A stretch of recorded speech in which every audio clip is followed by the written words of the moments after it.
If you enjoyed this Wild West tale of danger, loyalty, and unexpected family, make sure to like the video and subscribe for more frontier stories. And tell me, where are you watching from? Let's get started. Silas Boone had always believed the desert was empty, a place where a man could disappear long enough to forget everything that had wounded him.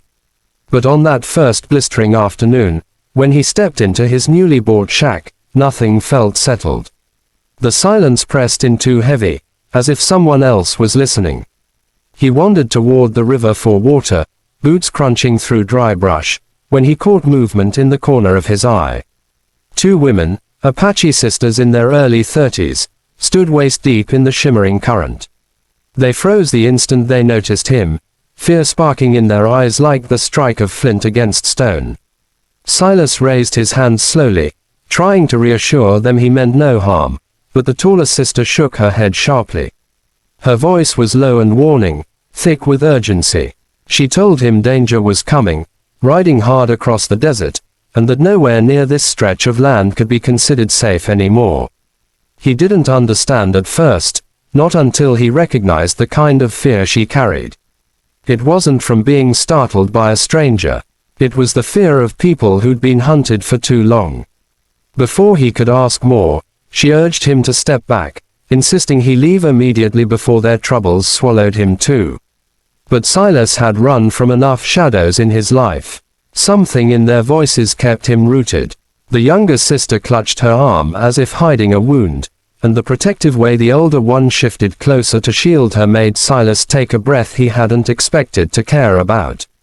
He told them he wasn't leaving unless they were safe first. The sisters exchanged a tense glance, torn between trusting him and keeping their secrets buried. Finally, the older sister stepped forward, water dripping from her dark braids, her expression hardened by years of trying to survive a world that wished her gone. She explained that bounty hunters working for a corrupt merchant named Thorn had been tracking them for weeks. Silas felt the shift inside himself the way a storm breaks across a hot sky. He'd seen men like Thorn before, men who believed they owned whatever their money could touch. The sisters' fear wasn't imaginary. It was earned somewhere in the dust and smoke behind them. And now, by mere proximity, Silas was part of their story whether he liked it or not. He walked them back toward the shack, keeping watch over the horizon. The desert wind picked up, carrying the kind of silence that felt like held breath. Inside, the wood walls creaked as if they disliked new company, but Silas made space for them anyway, handing them blankets and water without a word. The younger sister finally unwrapped her arm.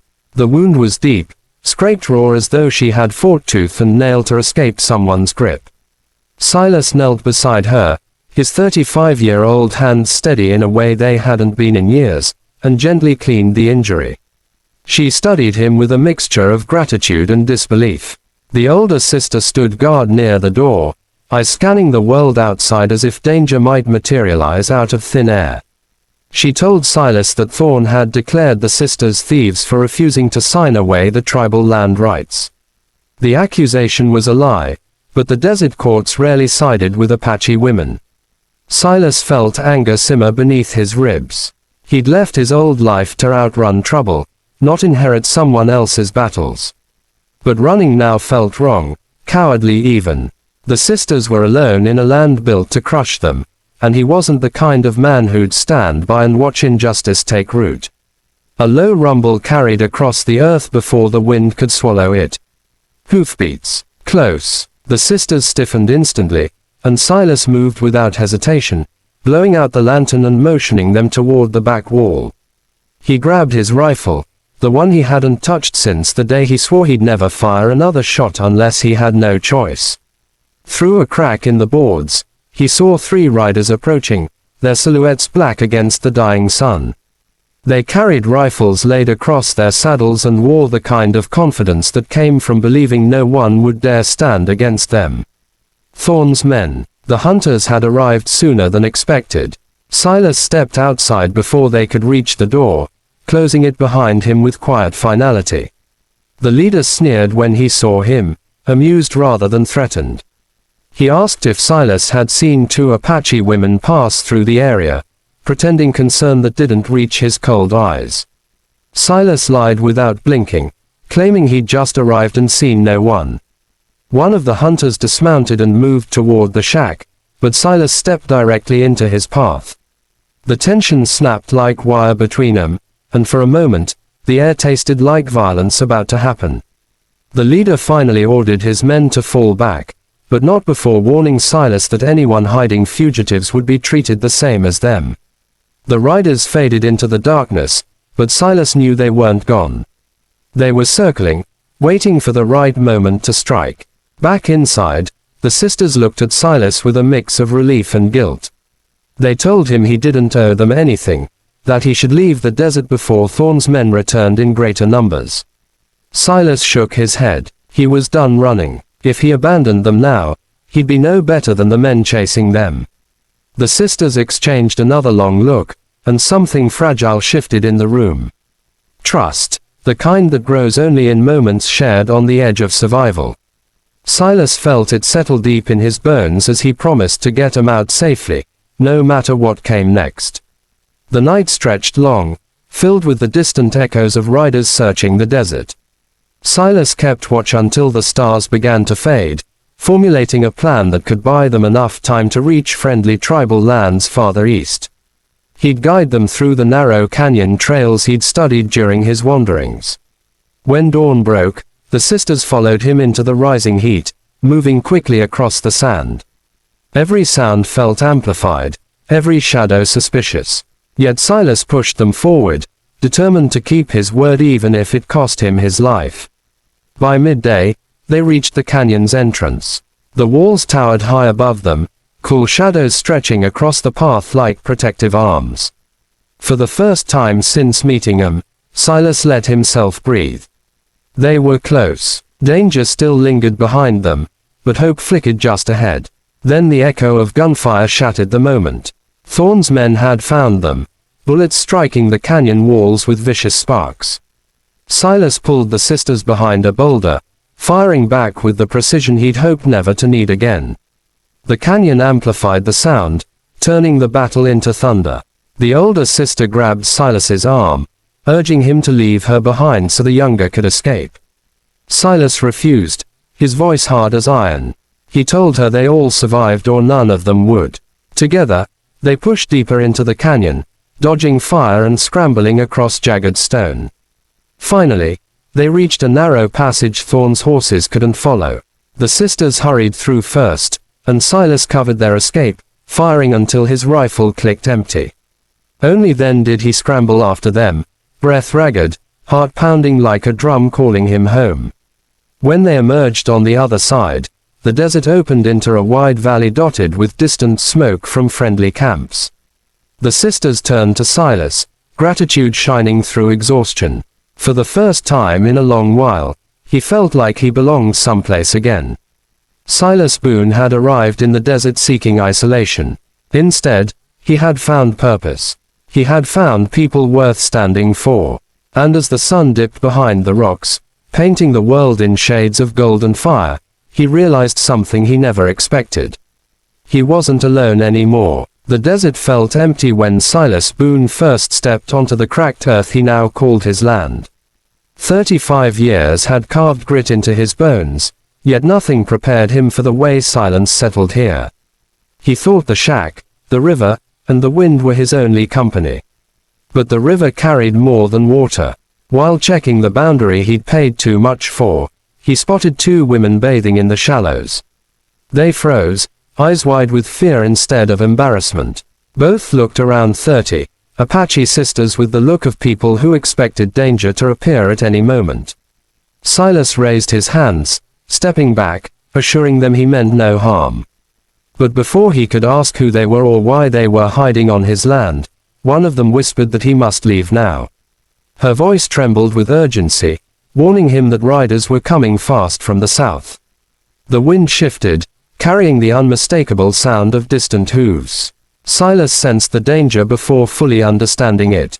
The sisters scrambled out of the water, pulling on worn clothing.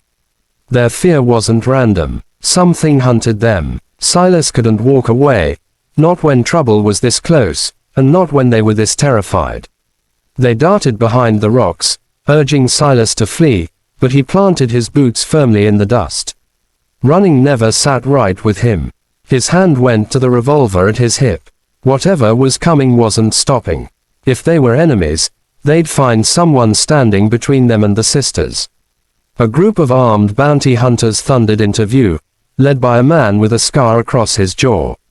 He demanded the sisters immediately, claiming a reward from a merchant named Thorn. But the way he spoke made Silas's blood rise. This wasn't justice. This was ownership disguised as law. Silas asked what crime the women committed. The scarred man grinned, saying they knew something valuable, something Thorn wanted kept quiet. That was answer enough. Silas shifted his stance, placing himself between the hunters and the sisters. His heartbeat calmed, steady as the desert sun. The choice was already made. The bounty hunters dismounted, spreading out confidently. Silas could feel the sisters watching him, unsure why a stranger would risk everything for them. Maybe he didn't know either. Maybe some men just couldn't stand the sight of fear being used as a weapon. Maybe he'd always been waiting for a moment like this. The scarred man lunged first, reaching for his gun, but Silas was quicker. A single shot cracked across the desert, sending dust spiraling. The hunters scrambled, returning fire. The riverbank erupted with chaos. Silas ducked behind a boulder, firing with precision he rarely needed but never forgot. The sisters joined him, one grabbing a fallen rifle, the other using a bow she had hidden. They moved with practiced skill, fighting not with rage but with a quiet, desperate determination. Silas understood then. They had been running far too long, and this battle was inevitable. A bullet grazed Silas's arm, burning the skin, but he held his ground. The hunters faltered under the unexpected resistance. Their confidence melted when one of the sisters struck the scarred leader in the leg with an arrow, forcing him to retreat. Soon the remaining men scrambled back onto their horses, fleeing into the dunes. Silas exhaled slowly, holstering his gun. The sisters approached him cautiously, unsure whether he would now demand payment or answers. But he simply asked if they were hurt.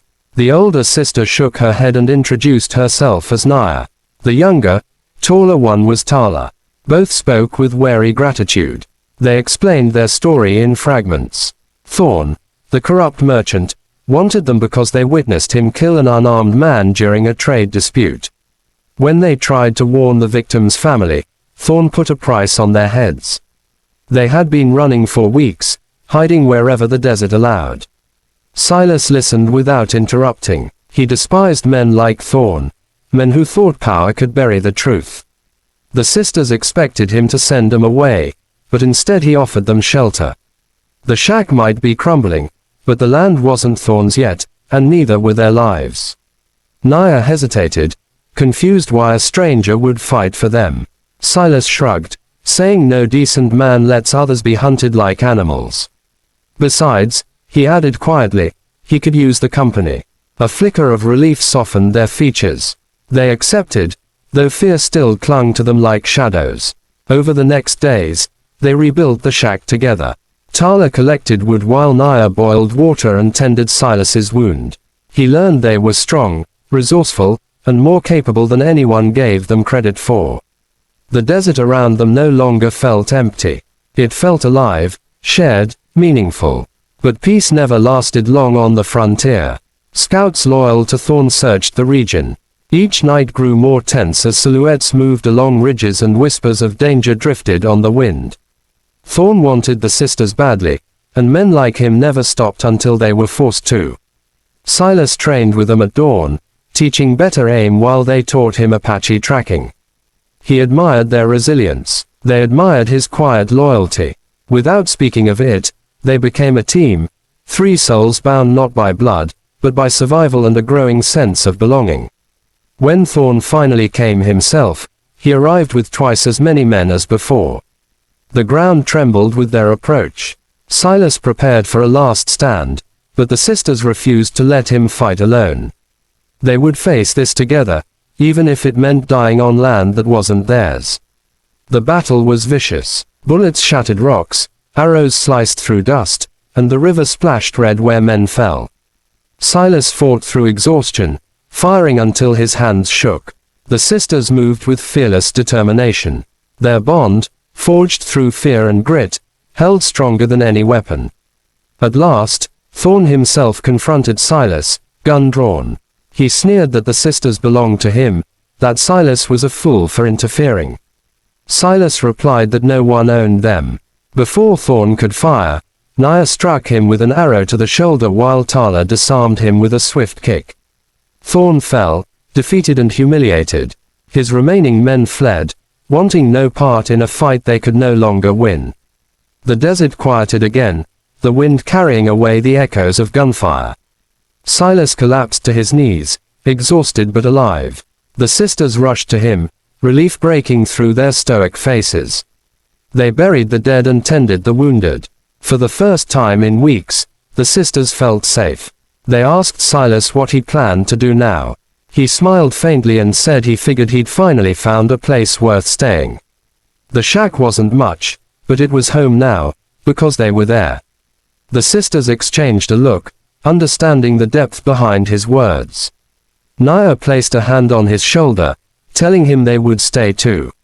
The desert shack, once lonely, now held the promise of something stronger than fear, a future built together, free from the shadows chasing them. The land Silas bought for silence had instead given him purpose. The sisters he'd met by chance had become family. And in the wide, unforgiving desert of the Old West, the three of them carved out a life earned through courage, sacrifice, and the kind of loyalty that survives even the harshest storms. 50-word story hook. Before you dive into this Wild West story, make sure to like, subscribe, and tell us where you're watching from. This tale of danger, loyalty, and unexpected family will pull you straight into the desert winds. Where are you joining us from today? Cowboy standing between two Apache sisters as riders approach. Apache sisters hiding near a desert river at sunset. Lonely shack on barren land with danger closing in. Rancher defending hunted women against bounty hunters. Old West standoff in dusty desert canyon. Two sisters fighting beside a wounded cowboy. Corrupt merchants men searching rugged terrain. Apache bow and rancher revolver fighting together. Nighttime desert camp with silent fear growing. Final showdown with outlaw merchant under scorching sun.